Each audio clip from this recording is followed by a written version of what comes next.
Abe, sa lahat nga ng secret aba, ito lang yung sikreto na alam ng buong barangay. Syempre, surprise birthday party to, kaya naman tara samahan nyo kami mag-party-party. So ayan, nakaprepare na nga pala ang lahat dahil maya-maya ay nandito na ang aming birthday celebrant. Sa isang side nga pala nito ay meron tayong napakaraming loot bags, pamaypay at syempre wallet. At kung isa ka naman sa papalari na mabunot sa raffle, aba syempre di congrats. Maya-maya nga ay nako, ito na ang aming birthday celebrant, ang aming ninong, tito at lolo po. Hindi namin alam kung na-surprise ba talaga siya or ganito talagang birthday celebration yung gusto niya. Charis! Bago mag-start ang program ay syempre hindi pwedeng mawala ang picture taking. Buti na lang itong si Baby Aryan kahit mainit. Aba, nasa mood nagyayabang ha? Syempre intro pa lang yan ang pa-surprise. Aba, meron din tayo ditong kanya-kanyang presentation. O panoorin nyo na lang.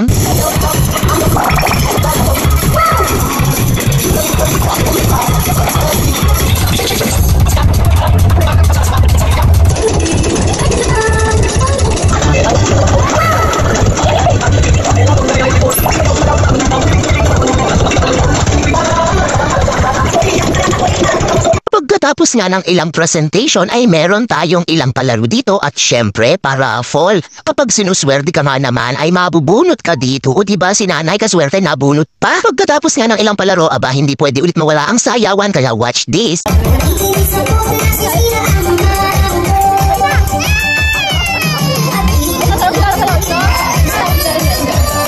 Kaya, ano po ba? Eh, hindi na talaga po.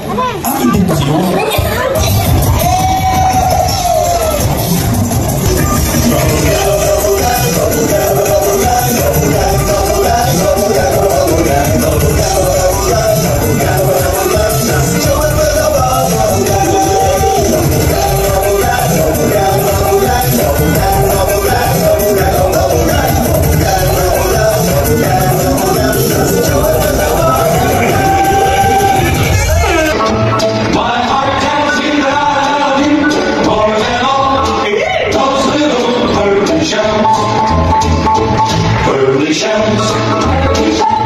Maya-maya nga ay naglakad-lakad na kami para naman makapagpatagtag ng kinain. So ito, si Baby Aryan, syempre, always may toyo. Gusto lang palang maglikot at magpa-picture dito sa photo booth. O diba, ganado siya kakatitig sa aming dalawa? Pagkatapos nga namin magpa-picture sa photo booth, ay nako, dito naman nag-aya ang makukulit na bata dito daw sa fish. Ayan, mayroon nga pala ditong goldfish, tama ba? Goldfish nga ba to? Goldfishan lang. Syempre, mainipin ang mga bata, kaya naman ayan, gusto nilang maghabulan at tumakbo ng tumakbo hanggang mapagod ang nanay nila. Syempre, walang kapaguran ng mga bata. Lalo na kapag nasa stage na sila na nakakapaglakad na. Sa isang side naman ay nandito pala ang aming napakabait na ninong kasama si Baby Eren. Sa kabilang banda naman, aba, hindi pwedeng walang marites. Hanggang dito naman ay meron tayong Chika Mini. At nung papadilim na nga ay eto na, naisipan na ng mga bata na maligo sa pool, diba?